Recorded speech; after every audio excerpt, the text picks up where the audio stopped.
혹시 손이 자꾸 떨리거나 걸을 때 발이 잘 안 떨어지는 느낌 경험해 보신 적 있으신가요? 혹은 글씨가 점점 작아지고 얼굴 표정이 굳어졌다는 얘기를 들은 적이 있으신가요?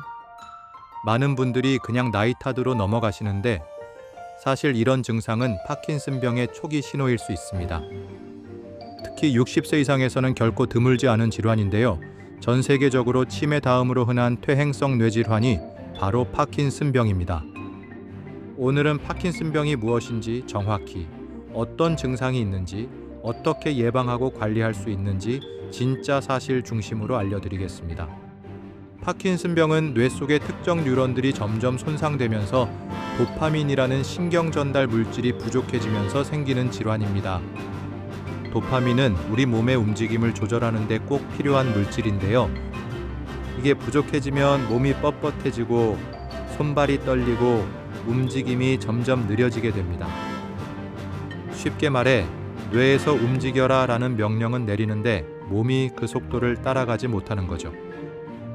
이 질환은 완치는 어렵지만 조기 발견과 생활 습관 개선으로 진행 속도를 늦출 수 있고 증상을 관리할 수 있습니다. 파킨슨병 증상은 크게 운동 관련 증상과 비운동 증상으로 나뉘는데요. 초기에는 운동 관련 증상이 훨씬 먼저 나타나는 경우가 많습니다. 운동 관련 증상으로는 후각 소실 냄새를 잘 느끼지 못하고 변비나 위장 문제, 수면장애, 렘 수면 행동장애, 꿈 액션 등 우울감, 피로감 등 감정 변화가 있습니다. 비운동 증상에는 대표적인 4대 증상이 있습니다.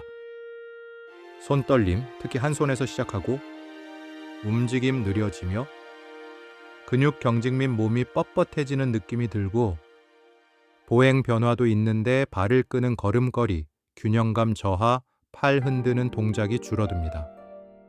이 외에도 얼굴 표정이 굳어서 무표정해졌다는 이야기를 듣거나 글씨가 점점 작아지고 걸음걸이가 짧아지며 종종 걸음처럼 걷는 모습도 나타납니다. 이러한 증상들은 천천히 아주 미미하게 시작되고 많은 사람들이 노화니까 당연하다고 여기기 때문에 조기 발견이 어렵습니다. 우리나라의 경우 통계조사에 따르면 2019년 50세 이상 인구에서 파킨슨병 유병률은 약 0.37% 정도로 나이가 들수록 비율이 높아지는 것으로 나타났습니다. 또한 국제학술지에 발표된 한 연구에 따르면 2050년까지 전 세계 파킨슨병 환자 수가 현재의 2배에 달하는 약 2,500만 명에 이를 것으로 전망했습니다. 고령화로 인해 퇴행성 신경질환인 파킨슨병의 유병률도 함께 상승 중입니다. 실제 국내에서도 환자가 꾸준히 늘고 있어 지난 5년간 15% 가까이 늘었습니다. 이 말은 나이가 들면 언젠가 걸리는 병이 아니라 이미 많은 사람들이 증상을 겪거나 겪을 가능성이 있다는 뜻이에요. 파킨슨병의 정확한 원인은 아직 완전히 밝혀지지 않았지만 여러 요인이 종합적으로 작용합니다. 주요 위험인자들로는 60세 이상에서 발병률이 매우 증가했습니다. 남성 대 여성의 경우 일부 연구에서 남성이 약간 더 많지만 한국에서는 여성 유병률도 높습니다. 유전적 요인 일부 존재하고 환경적 요인은 농약, 독성 물질 노출, 두부 외상 등의 가능성이 있습니다. 생활 습관은 운동 부족, 비만, 고지방 식단 등이 위험을 높습니다. 비록 완전한 예방법은 아직 없지만 발병을 늦추고 증상을 관리하는 방법은 분명히 있습니다. 전문가들이 권장하는 생활 습관들이 여러 연구에서 효과가 증명되었습니다. 첫째, 운동. 가볍게 걷기, 스트레칭, 요가, 태극권 같은 균형 운동이 도움이 됩니다. 둘째, 두뇌 활동, 독서, 퍼즐, 악기 연주 등 뇌를 자극하는 활동이 뇌세포 건강을 유지하는 데 좋습니다. 셋째, 음식, 도파민 생성과 뇌 건강에 좋은 음식을 챙기는 게 중요합니다. 예를 들어 콩두부 같은 단백질, 견과류와 올리브유, 채소와 과일을 충분히 드시는 게 도움이 됩니다. 반대로 기름지고 가공된 음식은 피하는 게 좋습니다. 또한 수면 건강, 스트레스 관리, 양호한 수면 패턴 유지 등이 중요합니다. 매일 30분 걷기, 하루에 한 번은 균형 운동, 그리고 식탁 위에 채소와 단백질을 꼭 올리기.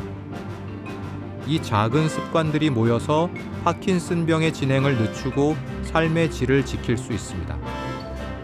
파킨슨병은 조용히 시작되지만 방치하면 삶의 많은 부분이 변합니다. 움직임도 불편해지고 넘어짐 위험이 높으며 일상생활이 제한될 수 있어요. 하지만 여기서 중요한 사실은 조기 변화 감지와 작은 생활 습관 변화만으로도 큰 차이가 생긴다는 거예요. 손떨림, 걸음걸이 변화, 표정 무감각함 등을 느끼셨다면 그냥 지나치지 마세요. 오늘 알려드린 초기 신호와 예방 루틴을 기억하시고 하루 한 걸음부터 시작해 보세요. 건강은 기다려주지 않습니다. 구독하시고 좋아요 눌러주시면 앞으로 더 많은 실질적 정보 함께 나눌게요.